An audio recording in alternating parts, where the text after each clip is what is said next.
So you want to apply to the US and you have no idea where to start. This video especially is for you. What's up, guys? Welcome back to my YouTube channel. If you're new here, hi, my name is Wangari. I'm currently a rising sophomore at Harvard College and I come from Kenya. If you have been following me on Instagram, which you should, follow my Instagram, you've probably heard me talk about this, and I'm so excited to actually start putting out the videos and the content for you guys. So this is the complete college application guide for an international student. I've put together all my experience, information, resources, and research together to make for you guys this series of videos that I will make a dedicated playlist on my channel. At the same time, I will be publishing content related to the videos I post on my website, which is really cool that I can say that, theafricanstudent.com. You can find more in-depth articles about the stuff that I'll be talking about. In this series, I'll be giving you the tips, strategies, tricks, information, and resources for you to be able to navigate the US college application as an international student, specifically because I went through the process and I couldn't find any information specifically for internationals on the internet. And I hope that this can be helpful to anyone out there, that you guys can go through these videos and find something helpful. I also wanted to make sure the series is tailored to people who have no idea where to start, people who know where to start and just need some help along the way, and people who know what they're doing but just need a checklist or some verification that they're doing the right thing. So I've tried to make the videos as comprehensive as possible so that I can be able to help each student or someone who's in each of these different categories. And I really hope that you guys find this helpful. I've been getting a lot of messages saying I have no idea where to start. I hope you go along this journey with me and that these videos can be helpful. I'm speaking with my hands a bit too much because I'm nervous but excited at the same time.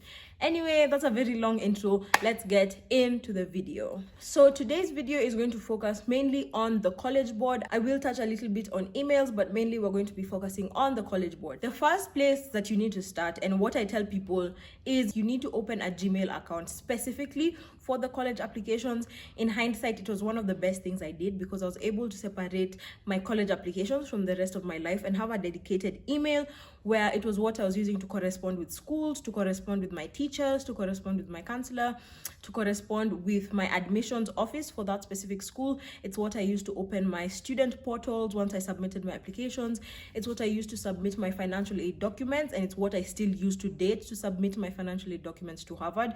And as you can see, having a dedicated email is really important. It's very simple. You just open a Gmail account. It should include your name, maybe your first two names and your initials, or your initials and or a number that means something to you. So for example, I have an email, wangari378@gmail.com. You can see it has my name, Wangari Mwangi, and numbers at gmail.com. It's respectable. It's none of those at Chocolicious69, Babylicious, Bad Bunnies. We don't need that here. Just a good email. You can put your picture there, and that email is what you will use for everything related to college applications, and it will be really important. You can't not have an email address, and you need to remember your password. Have a complex password that's alphanumeric with symbols and whatever, and make that password complex enough that you can use it in your College Board, in your Common App, and in your student portals. I go more in depth into this in my article, so if you want to learn more about that, link down below. But I say make your password as complex as possible so that you can use the same password everywhere, because I forget passwords all the time, and having a password specifically for everything was really helpful. Now let's talk about College Board. You have your email, cool. What do you do with that email? First things first, you need to open a College Board account. So College Board is the website where you will be able to do so many things. It's where you will register to take your SAT. It's where you will get your SAT scores. It's where you will submit your SAT scores to your school. It's where you will open a CSS profile to apply for financial aid. It's where you'll have an IDOC profile where you'll submit your financial documents. I know these are a lot of acronyms. So what exactly is the College Board and why is it important? So from their website, the College Board is a mission-driven, not-for-profit organization that connects students to colleges success. That connects students to college success and opportunity. So it was founded in 1900, and it has thousands and thousands of schools that they partner with to help students connect to these colleges. So in your College Board account, you will have access to all these profiles and application portals they have. So for example, the SAT, the PSAT, this NMSQT. Honestly, they have so many things that quite frankly are not relevant to internationals. The only one that's quite relevant to us is the SAT. All those other things you can forget about them. But if you want to know what the acronyms mean, I'll put them on screen now. Yeah, as you can see, it's a bunch of acronyms that you don't need to know. The only one you need to know is SAT, which is Standardized Association Test, Standardized Aptitude Test, Scholastic Aptitude Test. How do I not know the SAT is up to now? Anyway, that's the SAT. You will take it through the College Board. So what is the CSS profile? That's a word that I throw around in a lot of my videos. The CSS profile stands for the College Scholarship Service, and it's a very long form that you use to apply for financial aid. And in this form, you submit it through College Board, which is why you need to have a College Board account. And it's a very long form where they ask you a lot of things regarding your financial background. They'll ask you how much your family makes, how much you make, how much expenses are there, groceries, car, school, debt, loans, all those things they will ask you in the form. Schools use all this information to calculate your EFC, which is your expected family contribution, which is the amount of money they expect you to pay, and your financial aid. I get this question a lot. What did I put as my EFC? I'll go into the CSS form later, but just so you know, for now I put in 0 because literally 0. Next word that I use a lot in relation to College Board is IDOC. So what is IDOC? IDOC is Institutional Documentation Service. It is a secure document submission portal where you submit your financial aid documents online through the College Board. So for example, some schools will ask you to submit your bank statements, your tax returns, your financial documents for you and for your parents. And financial documents are sensitive, and you shouldn't submit them via email because email can be easily hacked. What you do is you will submit them through IDOC. Each school that partners with College Board has an IDOC code. Like for example, for Harvard is 3434, and the school will ask you for documents through IDOC, and you'll submit them through IDOC. So IDOC is very safe, and it is where you submit your financial documents. Please do not submit your documents via email unless, just try not to submit via email. Schools will either ask you through IDOC, or they'll have a portal like Columbia and UPenn have their own portals where you submit documents. Don't send them via email. So things to note about College Board account: have only one account. You cannot have, you can try not to have more than one account. It's really risky because they use a lot of your information to match your documents. So you have your profile, you have your SAT, you have your CSS, you have your IDOC. They use all those things together to now submit to your school. And if you have more than one account, it's very easy for your documents to get lost. They ask you a lot of information. They'll give you an ID, like your ID that you'll use when you're opening up your portal. When you're logging in, they'll ask you for your date of birth and your ID and your email and your password.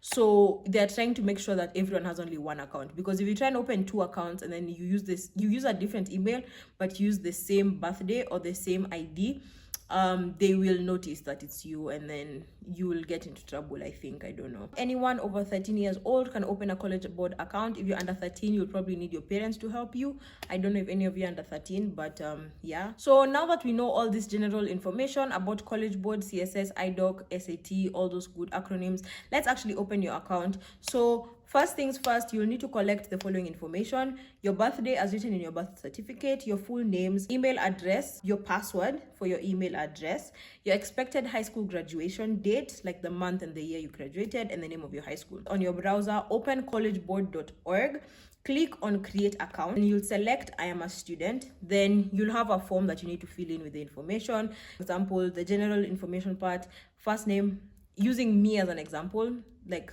an arbitrary example, Sandra, initial W, last name Wangi, gender female. Please note if you're transgender or if you're gender non-conforming, there's an option for other. Date of birth, mine is 12/29/2000. Just a note, use the same birthday that's on your birth certificate, passport, ID, official documentation, just to make your life easier, because if you have a different birthday on your CSS profile and your common college board account from the one on your passport, you might be asked to like verify that which one is correct and stuff like that. So just try and keep all your information as constant as possible. Next, put in your email address, confirm your email address. Then put in your high school graduation date or equivalent. If you've already graduated, just put it. Mine was December 2018. If you've not yet graduated, put in your expected graduation date. Don't worry too much about the details. Like, I know for 2020, you guys got messed up. Like, technically, you're supposed to graduate in December 2020, but then you did KCSE in March 2021. Don't stress about it too much. Just put in the day that you finished KCSE. Just put in like March 2021, even though your result slips might say December 2020. Don't stress about that too much. Next is zip or postal code. Put in, tick the box that says outside the US, then you won't have to fill in that field. Next, put in where did you go to school. If you go to an international school, your school will probably be on the list. I think Alliance Boys was there, and so I used that. Although I should have probably used Alliance Girls because they're not the same school, but whatever. I mean, it's fine. Next, put in your username. Your username is now your name that would be there. So put in like your first name and your last name. Pick a password. This is why I said use the same password as your email, because if you have the same password, you're more likely to remember it. Next, confirm your password. Choose a security question. Sometimes when they need additional verification, they will ask you for the security question. Make sure you write it down somewhere. Don't think you'll remember it. That's your brain lying to you. Your memory sucks. All our memories suck in this day and age. Just write it down somewhere. Next is personal information. If you live outside the US, which you probably do because you're here, put in your address. So put in where you live, like your house. Put in like you live on Bougainvillea Street, house number 239, 16th floor, something like that. Put in your physical address. And then if you have a postal address, like if you or your parents have a PO box, you can put in the second address as your PO box, which is called a mailing address. Where you live is called a physical address, and then your PO box is your mailing address. Put in your city. Mine is Nairobi, baby, Nairobi. Put in your postal code. Honestly, see a must. If it doesn't have that red star, it's not a must. And then put in your mobile number. Of course, you'll have to put in the extension, that part in brackets. For Kenya, it's 254. And then you can opt in for your parents to receive information. Honestly, my parents didn't really care that much about getting information. They trusted me to give it to them. So if you don't want to annoy your parents with constant emails and messages from College Board, you don't have to tick this part. And then agree to the terms and conditions, and voila, you have a College Board account. Once you have this account, write down your username, write down your password, write down your security question, write everything down somewhere, including that ID for College Board. Write it in your notes app, write it in your email, write it on a notebook, stick it on your fridge. You'll forget these things and it won't be fun trying to secure your account again. So write them down. And yeah, officially, you have taken the first step in your college application process. You should clap for yourself and you should be proud of yourself. This is the first step in a very long journey. Having a College Board account will be really helpful, and you need it. Like, you can't not have it through this process. I hope this was helpful. Once again, my DMs are always open if you need to ask me a question. My social media will be somewhere on the screen. Thank you so much for watching, and I'll see you in next week's video. Okay, thanks, bye.